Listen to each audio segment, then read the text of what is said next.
မေဂိယဆိုတဲ့ယဟန်တစ်ပါးရှိတယ်နော်မြတ်စွာဘုရားလက်ထက်ကဘုရားရဲ့အလုတ်အကျွေးယာယီသူဆောင်ရွက်တယ်ရှင်အနန္ဒာအလုတ်အကျွေးမလုပ်ခင်တုန်းကပေါ့လေ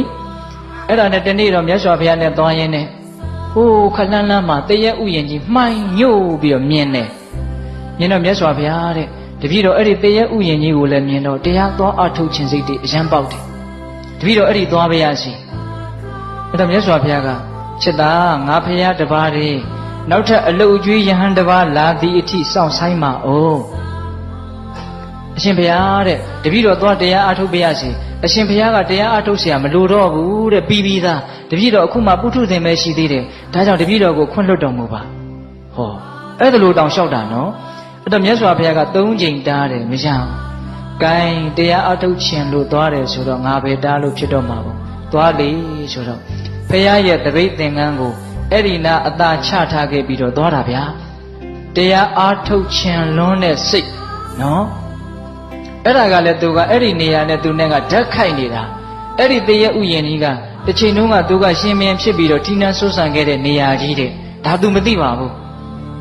ဘဝလောကဆိုတာသိဆန်းကျယ်တယ်ဗျနော်အဲ့ဒါနဲ့အဲ့ဒီနေရာလဲရောက်ရောသူကအဲ့ဒီတရေဥယျာဉ်ကြီးရဲ့အလေကြောက်ဖြာကြီးပေါ်မှာထိုင်ပြီးတော့မေတရားနှလုံးတွေကျင့်သုံးပြီးတော့ပီတိတွေဖြစ်နေလိုက်တာဩတိတ်ရှိလို့အေးချမ်းလိုက်တာအယောင်နောက်ကျလိုက်တာအဲ့ဒါလိုဖြစ်တာခဏလဲနေရောအဲ့ဒီပီတိတွေအဲ့ဒီတရားသဘောတွေဘယ်ရောက်တော့မှမသိဘာတွေဖြစ်လာတုံးဆိုတော့ကာမဝိတ္တဗျာပါဒဝိတ္တ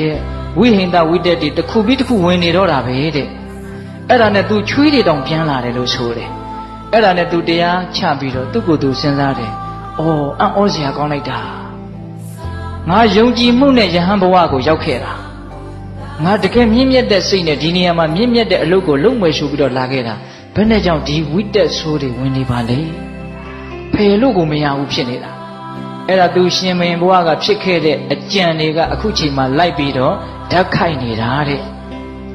အဲ့ဒါနဲ့မြတ်စွာဘုရားဒီကိုသူကြွသွားတယ်ဟိုကြတော့မြတ်စွာဘုရားကိုလျှောက်တယ်အံ့ဩတယ်ဗျာတပည့်တော်စိတ်ကောင်းနှလုံးကောင်းနဲ့သွားတာရည်ရွယ်ချက်ကောင်းနဲ့သွားတာအတွေးတွေကခြုံနေလိုက်တာမပြောနဲ့တော့စိတ်များထိမ့်ရသိမ့်ရသိခက်တာပဲဗျာအဲ့ဒီမှာမြတ်စွာဘုရားက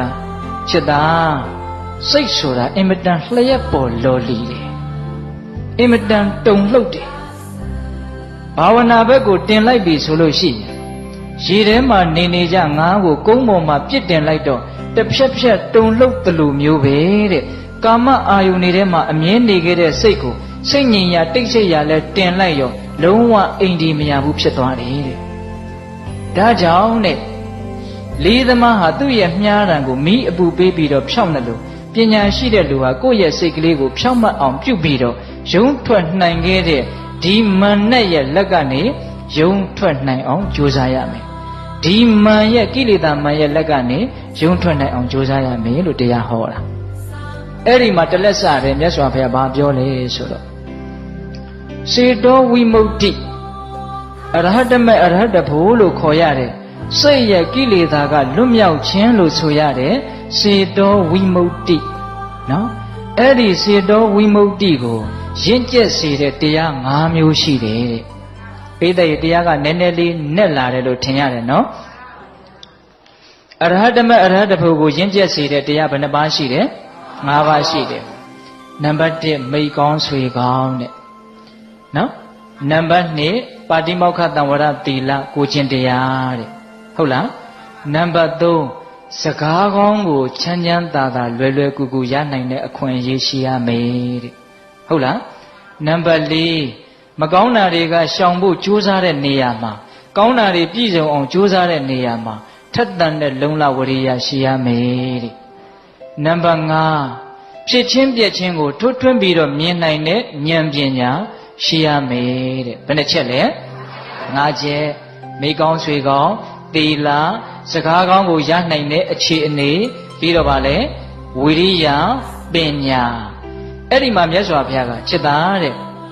နံပါတ်1မိကောင်းဆွေကောင်းဆိုတဲ့အင်္ဂါကိုသာမင်းပြည့်အောင်ဖြည့်မယ်ဆိုရင်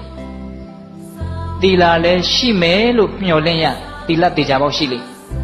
နော်စကားကောင်းလည်းတေချာပေါက်ကြားရဟုတ်လားဝိရိယလည်းတေချာပေါက်ရှိလိမ့်နော်ပြီးတော့ပညာလည်းတေချာပေါက်ရှိလာလိမ့် အဲ့ဒီတော့မိကောင်းဆွေကောင်းရှိရင်ကြံတဲ့၄ပါးသည်မိကောင်းဆွေကောင်းကိုအမိပြုတ်ပြီးတော့ပြည့်စုံသွားပါလိမ့်မယ်